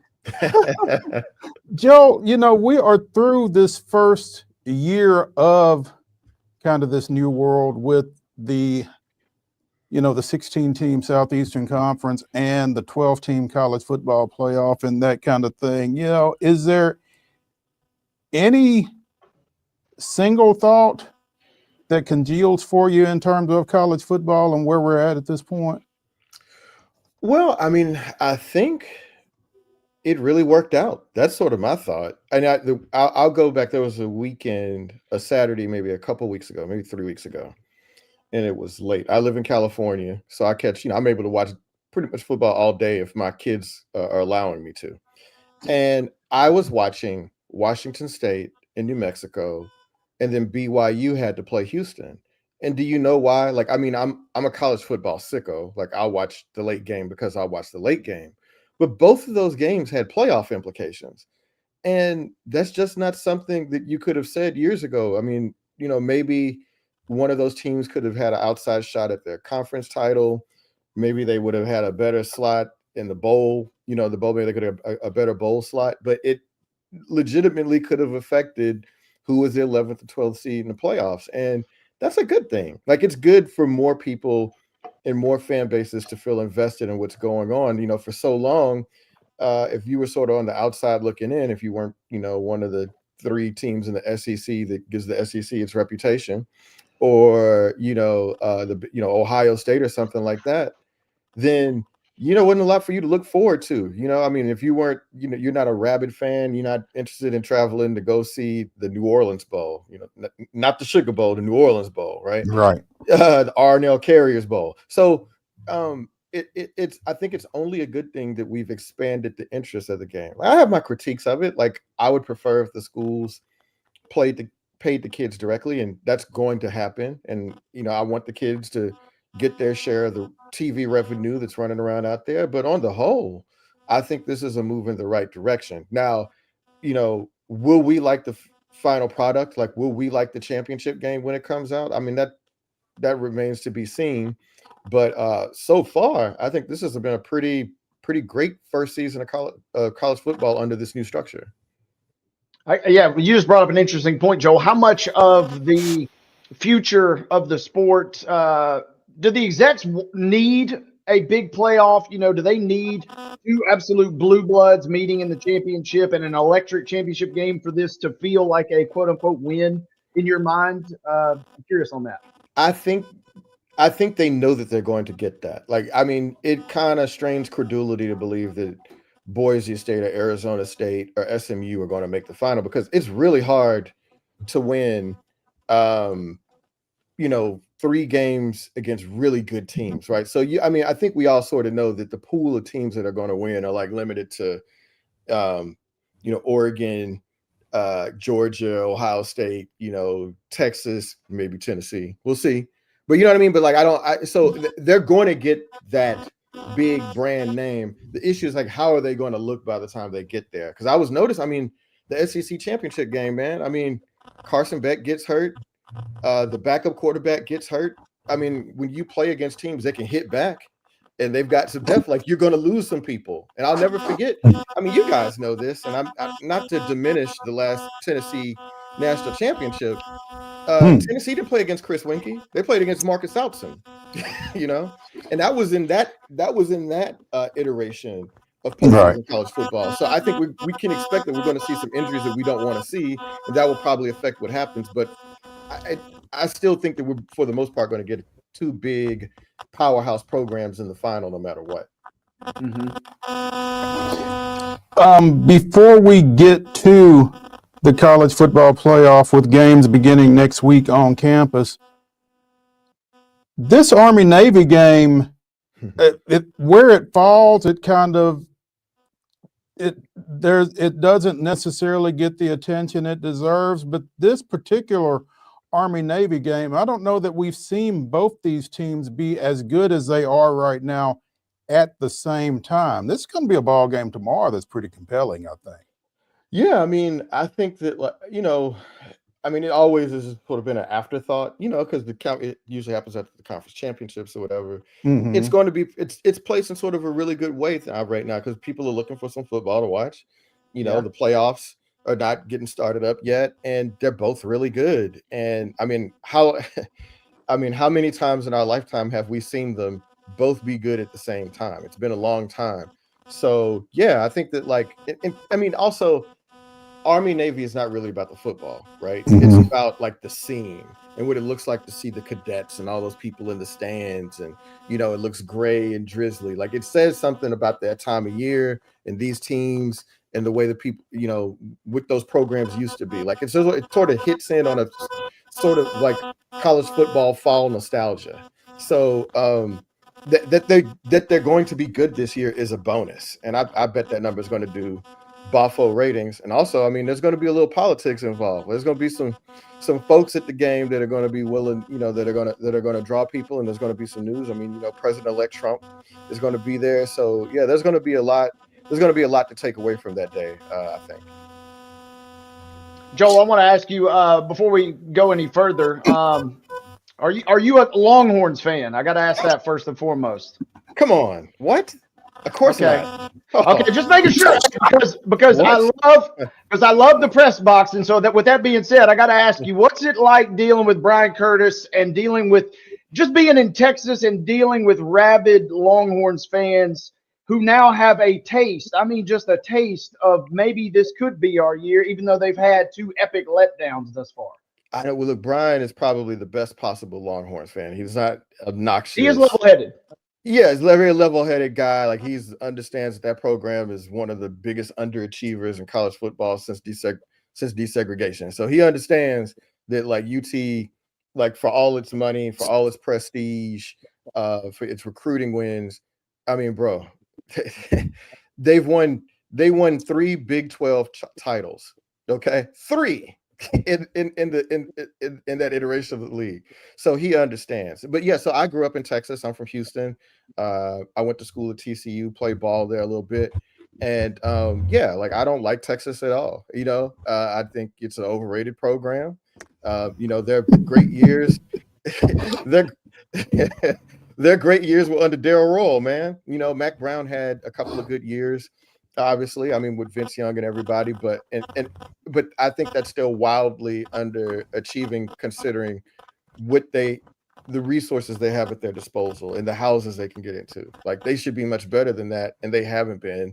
And yet they still feel entitled to be treated as if they're Alabama or something. And that sort of annoys me.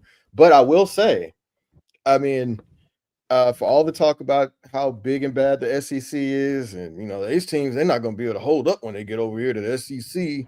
And I mean, it ain't like Texas was always in the Big 12 championship game. Their first season over in the SEC, they get to the championship game. And I understand, the schedules are a little weighted differently, and maybe the SEC greased their schedule a little bit. But it ain't like everybody went into Vandy and won this year that was supposed to be good. You know what I mean? So you're onto something. You know what I'm saying? So I do take that, and I always just think back. I'm like, Missouri, they were a Big 12 school. Nobody thought much about them when they're in the Big 12, and they played in the SEC championship game 2 years in their first 2 years in the league. So I think that what Texas has shown is that the Big 12 maybe deserved a little bit more respect than SEC fans would have offered prior to this year. Yeah. And it still feels like national title or bust in terms of Longhorn vibes, right? If they don't win it all, they're going to be pretty devastated, I would imagine. Last year they were thrown into the end zone in the semifinal last year, right? They had with a chance to go to OT. So yeah, like, they've been building towards this, but I also don't think this is it. Like, I think if you're a Texas fan, you can look at Quinn Ewers and you can say, we might be able to do better than that at our position, even though, whatever NFL scouts are going to think of him, Arch Manning might be that dude, right? Like, they still got hope. Texas is still going to be able to recruit pretty well. Sark does appear to have things in place there. So yeah, I mean, they want to win a national championship. They should be a top contender for it this year, but if they don't win, they'll be back next year. Joel Anderson of The Ringer joining us here on Main Street Sports today, presented by the Tennessee Orthopedic Alliance of Columbia, as we're knocking around, some college football topics here with Joel. Is there anything in particular that's jumped out at you here this year in terms of college football? Well, I mean, I think the thing is that so Oregon is the only undefeated team, and I can't even say that they're great, right? Like, usually there's a team that's like readily identifiable. It's like, okay, you're going to have to go through them. Oregon just sort of emerged as that team, but I don't think anybody looks at Oregon and says, wow, we have to play Oregon. Maybe if you're, seeds, 10 through 12 or whatever, right? But they don't look like one of those powers. I mean, nobody is 2019 LSU, nobody is 2020 Bama.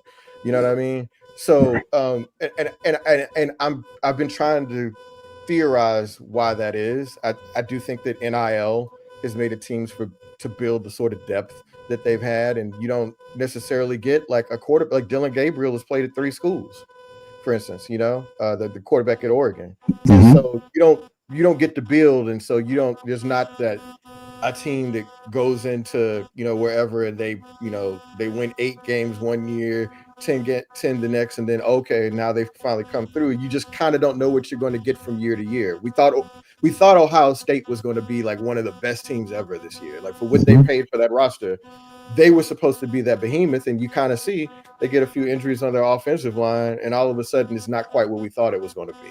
So that's kind of what I thought. Like, what this year is missing is, like, Darth Vader. You know what I mean? That team that everybody kind of gets geeked up to beat. And it, you can point to them and say, oh yeah, they're supposed to win the national championship. That was supposed to be Ohio State, and it didn't pan out that way. So, but we're all in a new world of college football. The players get paid. They can transfer pretty much at the end of the year, whatever they want. So I think things are just going to shake out, and maybe that'll happen again, or maybe this is the new norm. Like, maybe it's going to be normal for Alabama to lose 3 games a year, right? And we'll just have to kind of get used to that. You said that you don't get to build, and that kind of works both ways, I think, because you can hit it quick, or you can think that you are on an upward trajectory, and all of a sudden you lose 3 or 4 pieces and you stall or you slip back. That parity that you kind of spoke to feels like it can work in both directions. I mean, you can be a Vanderbilt and you can bring in a Diego Pavia, and all of a sudden you can lose to Texas by a touchdown at home, and you can beat Alabama, that kind of thing. Well, I mean, Arizona thought they had something rolling, man. Like, they were supposed to have been a really great program. If you go back to last year, they had, the quarterback and the wide receiver, McMillan. I'm not going to try to say his first name again. But anyway, and Jed Fish leaves, goes to Washington, and all of a sudden things are different, and they lose a lot of players in the transfer portal. And so, yeah, and like, I'll be interested to see what happens to Vandy next year. I guess Pavia has another year, but I imagine Vandy showing some signs of life means that other coaches have looked at that roster and said, maybe I could have that one. And so it's just on and on it goes, right? So yeah, it's just going to be tough for some of these schools. And look, I mean, no bigger example of this than Florida State, right? I mean, like, Florida State was supposed to have been good. Like, nobody, they weren't, maybe not as good as they were the previous year, but like, nobody thought it would be this. And it's just a few injuries, a few defections, and things can go a totally different direction. And as we've said on this show on numerous occasions, it is a quarterback-driven sport. How is DJ Uiagalelei as bad as he was this year? Man, I think the thing is that DJ really benefited in the past from the supporting cast at Clemson. And when he was at Oregon State, Jonathan Smith, the head coach there at the time, who's now at Michigan State, is a really good coach, and he put him in positions to thrive. I'm not saying Mike Norvell is not that dude, but obviously Florida State lost a lot of talent after last year, right? And so, left to fend on his own, you kind of see the limitations of DJ, that he's, not decisive with the ball. He's big, he ain't fast, so there was a lot of projection with DJ. And at the end of the day, like, I hate to talk about the kid like that, but he's just what he is. Like, he's going to go pro at something other than sports. Joel, I got to ask you. The NCAA thanks you for that plug. Yeah, that was a beautiful PSA right there, Joel. Yeah. Well, kind of while we're walking down that path, what other big, you mentioned kind of, payment directly to the players, we're entering that revenue sharing era. What other kind of macro kind of trends are you excited about or curious about, or maybe forecasting in the sport of college football? Well, I would just like to see the realignment eventually shake its way out. Like, it doesn't make a lot of sense for Penn State and Oregon to be in the same league. I'm sorry. Like, it just doesn't, that doesn't make any sense to me. The SEC is like the only league that, in terms of footprint and like tradition and rivalry, everything, like, it makes sense, right? Like, even though Missouri is kind of stretching things a little bit, but I get it, right? But like the Big Ten and the Big 12, my school TCU is in the Big 12, and it's like, how am I supposed to keep up with these schools? Like, oh, I forgot, we're in the same league with UCF, we're in the same league with West Virginia, Arizona's in our league now. Arizona State won the Big 12. It would have been real easy for me to have forgotten that Arizona State was in the league had they not been so good, right? So I kind of am hoping that like there's a form of realignment that makes sense for a lot of these schools. And I mean that in a couple of ways. I mean that the travel makes more sense. I don't want Stanford having to go to the East Coast to play games. I don't want Wake Forest having to go to Berkeley to play games, for conference games, right? So, but I also hope that there's some schools, and most schools at FBS are only going to be dragged kicking and screaming to a lower level. But it's just like maybe you don't need to play football at a certain level, right? Like maybe you don't, Temple, whatever. You know what I mean? Like maybe you don't have to do this, right? And a lot of schools are sort of fooling themselves about what they're playing for every year, right? You don't have a shot at winning a national championship. Like maybe but I guess the thing is the playoff sort of expands the idea of like what's possible. But I would like to see some realignment that made sense, because I think it would be good for the players, and I also think it would be better for the fans, right? I think so. There's very few teams that I like get worked up about anymore. Like if I could have this old Southwest Conference footprint where I could hate the schools that I grew up hating, that would be amazing. But that's just not what's going on now. And I just think that like that's the thing that college football, the executives, the administrators, the TV execs, like they need to work on that, I think. And I think that they are. Like we're going to see that eventually. It just hasn't happened yet. I'm with you on everything, but I do deep down as an agent of chaos, I do want to see Stanford and Cal play in the ACC championship game in Charlotte. I just got to see that. Or give me Oregon, USC, and Indianapolis. Right? Oh my I want to see those games at some point just for the hilarity of it all. Look, man, I was watching SMU and the ACC championship game, and I'm from that footprint. I had a cousin with SMU. I know SMU really well. And I'm like, this doesn't, like, why are we doing this? Like SMU at Charlotte, like how long is the ACC going to keep doing this for real? Yeah. I hear what you're saying because it's wacky, but then if you I'm here for it. Yeah, right. I get that. I totally get the chaos agent of it, but I'm just like, all right, maybe we see it a couple times and then like let's get serious about trying to organize this sport in a way that makes sense. But do you think that those conferences are going to allow that genie to go back in that bottle, Joel? Are they going to give up some teams? Yeah, well, I think they're going to shed. I think they're going to shed schools. I do eventually. Like I think that if I think that you can already kind of see the SEC. I mean, Nick Saban was on TV the other week talking about like essentially, I don't want to see SMU in this. Like who did they play?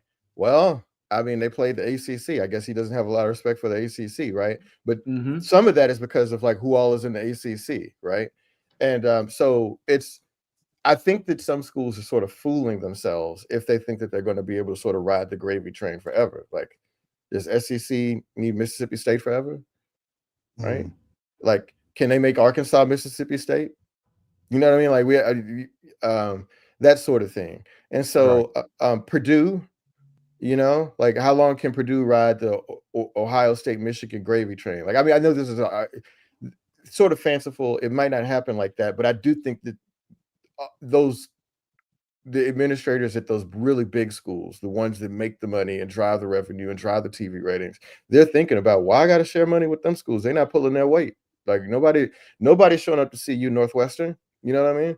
So I think that they're working on that piece of it, and I think that some schools will get relegated, for lack of a better term. I do not believe Northwestern has been mentioned on this show this entire football season until you just said it. Well, don't ask me to name one player on their team right now, okay? Because I can't do it. Absolutely. Darnell Joel Anderson of The Ringer joining us here on Main Street Sports today, presented by the Tennessee Orthopedic Alliance of Columbia. Joel, everything I expected when I reached out to you. I appreciate you taking some time with us this afternoon, and hopefully we can do it again soon. Fellas, reach out. Now that we in the system, now we got that the system all worked out. We can make it work. So just hit me up. That'll and work. I'd love to come back.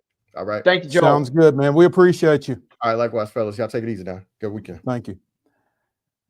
Let's take a break here on Main Street Sports Today. When we come back to the Lee Company studios, it'll be the final segment of the week, and it will be the Wonder Slate. We'll see what Wade has cooked up for us to pick this weekend against the spread.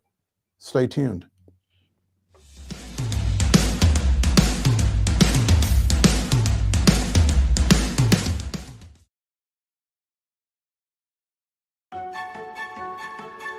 So, you want to be a part of the Busy Bee team, huh? Well, how do you see yourself fitting into the organization? Oh, I get it. You want to be a weather bee.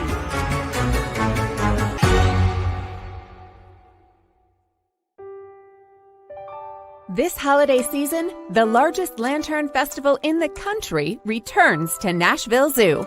Experience more than 1,000 all-new, handcrafted lanterns, towering creatures, magical worlds, and a North Pole village.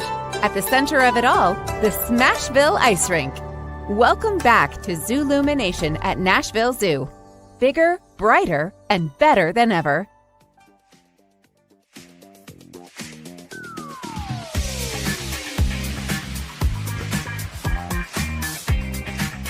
It is the final segment of the weekend warm-up here on Main Street Sports Today, presented by the Tennessee Orthopedic Alliance of Columbia.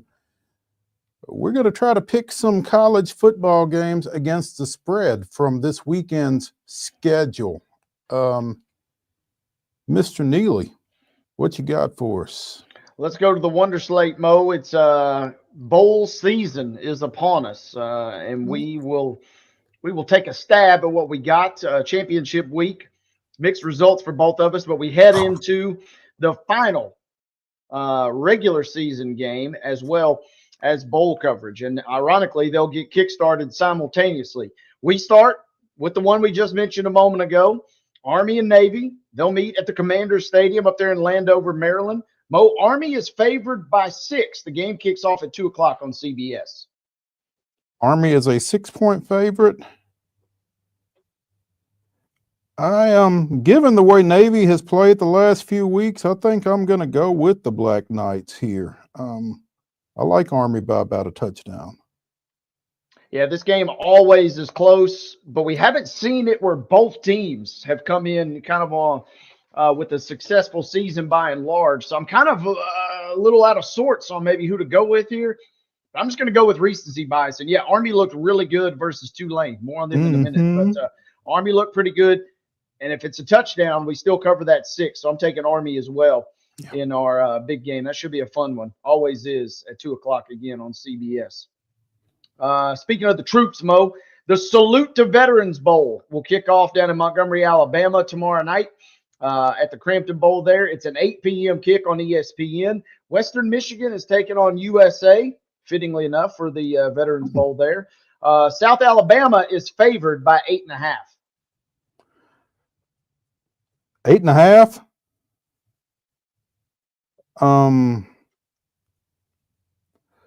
That feels like a lot. But, I mean, they're virtually at home. So pretty dang close. 2 yeah, 6 and 6 teams. Yeah. Ooh. I'm going to take Western Michigan to cover. I think South Alabama probably wins this game, but I feel like it's probably about a field goal.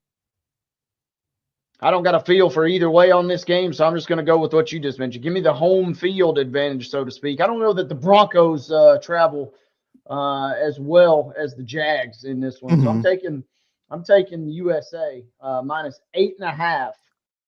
Yeah, that's a high number, but I'm just gonna. It is. I'm just going to close my eyes and pick them, swing for the fences. Those are our 2 Saturday games. These are all games now that'll be played before we get on air next Friday. We go to Tuesday, December 17th. It's the Scooters Coffee Frisco Bowl. Game being played in, Frisco, Texas. Memphis is ranked number 25 in the country. They're taking on West Virginia. Rich Rod ain't there yet, Mo. Memphis is favored by 5. Who do you like in this one? I like the Tigers in this one. I think they've done a really good job this season, and I with all the upheaval with the coaching change and that kind of thing at West Virginia, I like Silverfield and the Tigers in this one. Yeah, give me Memphis in this one as well for everything you just said. More stability with that program at the moment. Not saying West Virginia is necessarily unstable, but I do have concerns, whether it's ties to Coach Brown that's departing, or you already got some guys that are thinking about the exit, or what is their future Or have look like? already exited. Already exited. I like Memphis in this one, especially only by 5. If it was a little higher, I might think again. Cruising right along. Let's go to Wednesday, the Boca Raton Bowl, which is played in, Boca Raton, Florida. Western Kentucky is taking on James Madison, and the Dukes are favored by 9.5. This game kicks off at 4:30 on ESPN. James Madison by 9.5. Yeah, I like that. Give me the Dukes. Yep.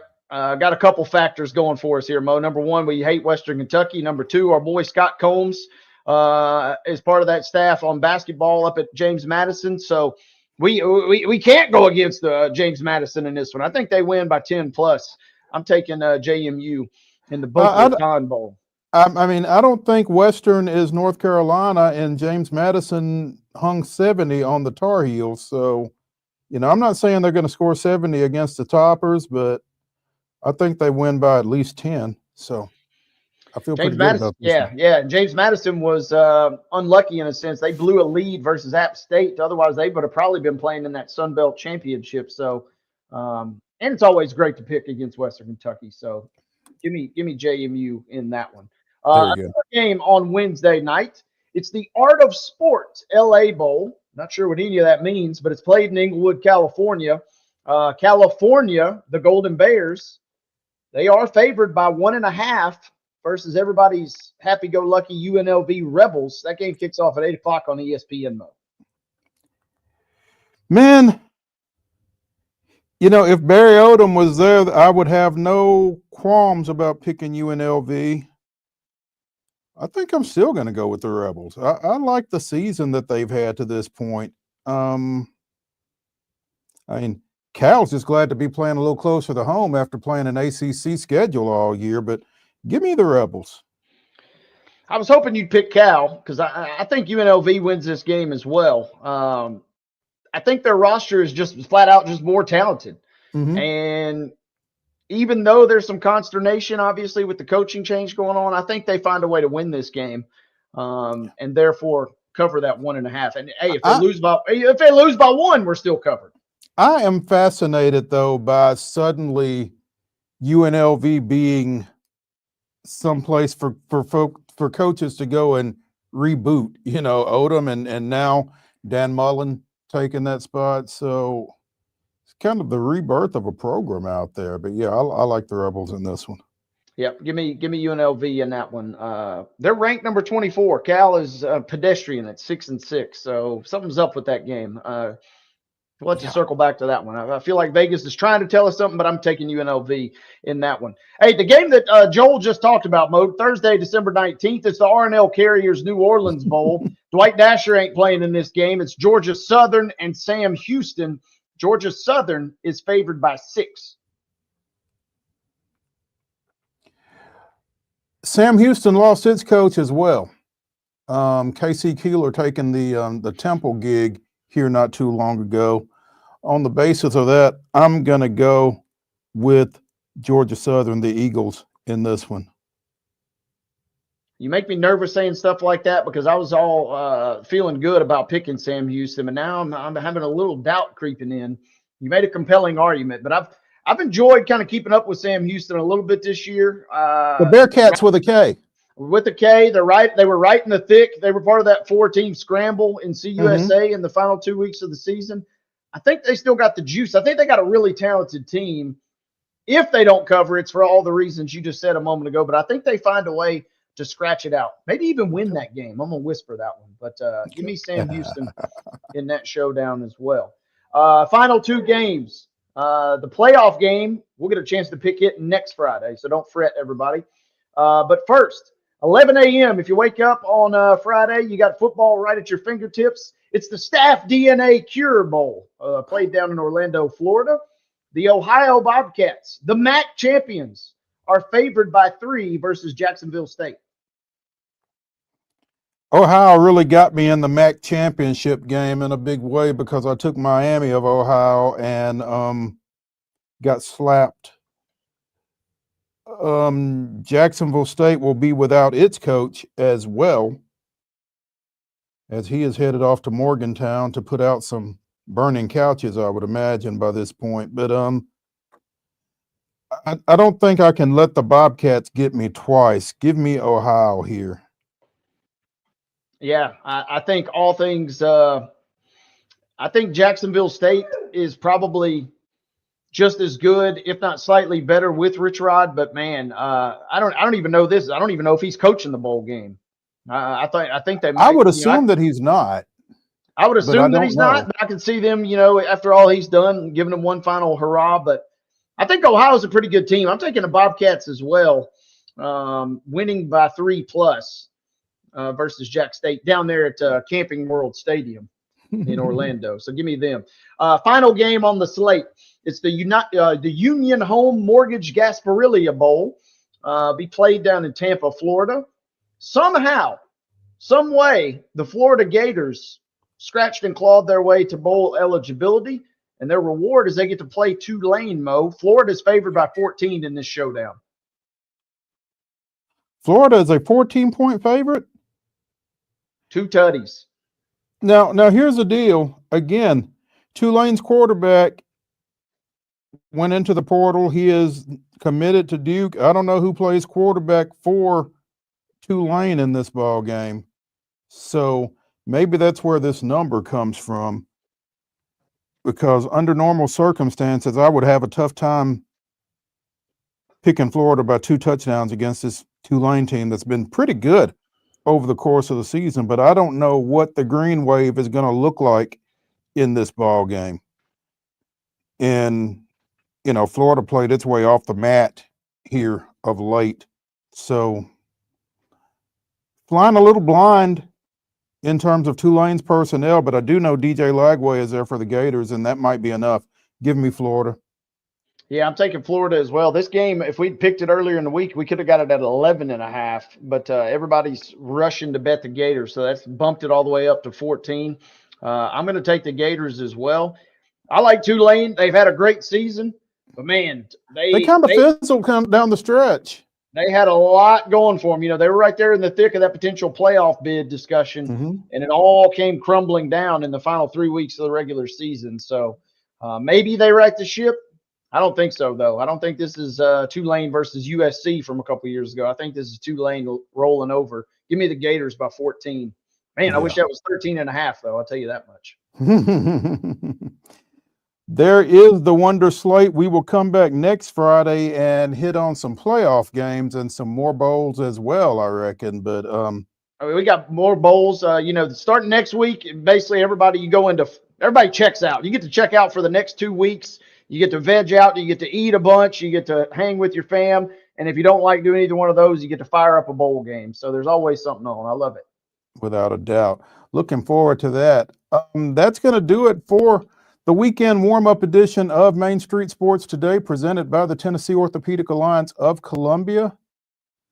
Come back to the Lee Company Studios Monday at 2 o'clock. We will visit with Scott Ramsey of the Nashville Sports Council. It's been a busy week for him, so we'll see how all of this played out, and we'll see who else we can come up with to talk to me and Wade. But again, Monday, 2 o'clock, right here in the Lee Company Studios for Main Street Sports Today, presented by the Tennessee Orthopedic Alliance of Columbia. Y'all have a great weekend. We'll see you Monday.